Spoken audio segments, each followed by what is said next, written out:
A state of environmental emergency has been declared in Mauritius.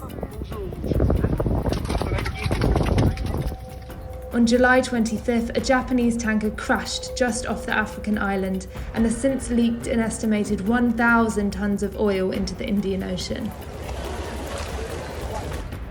The vessel was carrying 4,000 tonnes of fuel when the hull cracked on a coral reef, and now there are fears that it could split in two. Much of the oil gushing from the boat has already washed ashore onto the pristine Mauritian beaches, Down here in the mangroves, yeah. inundating the mangrove forests and smothering wildlife.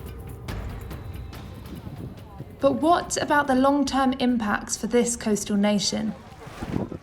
Community indirectly is going to be affected. Fish is going to be affected.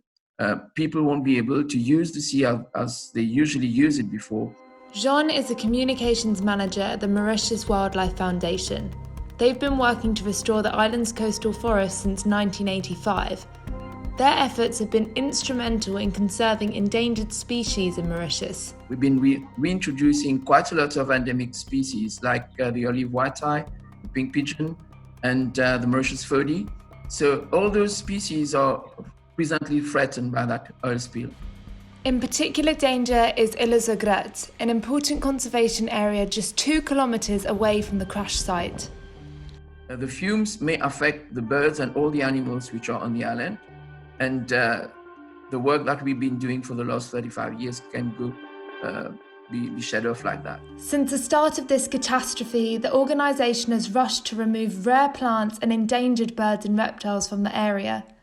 But oil has already reached ecological hotspots to the north, and the team worry that it will damage protected wetlands 3 kilometres away.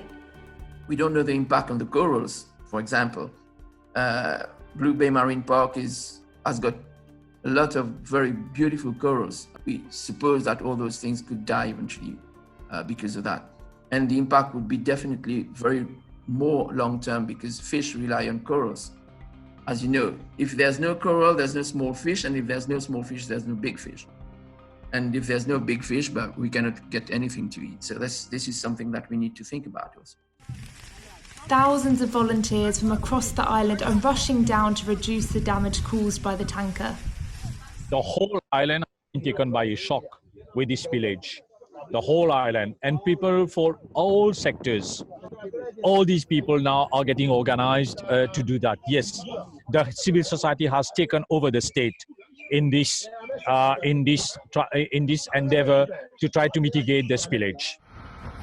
But despite the initial push by volunteers, conservationists are concerned about the long-term future of the cleanup operation. We have no experience in oil spills. It's the first time it happens in Mauritius. But what we know from what's happened in other parts of the world is that it doesn't have a very short-term effect because the oil can stick deep in the ground. It can get stuck on the rocks. And currently we are being contacted by different companies across the world who are just proposing their support with things that could eventually remove that oil in the long term. But we don't really know which is good and which is not good and what needs to be done. According to the foundation, more knowledge is needed if the island is to bounce back to its former glory. We're not looking only for money, we are looking also for technical expertise.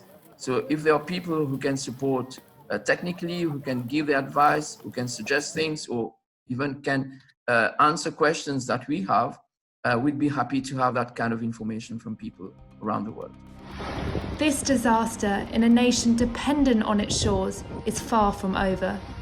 Much like the oil that continues to spill, the impacts are likely to be widespread for both people and planet.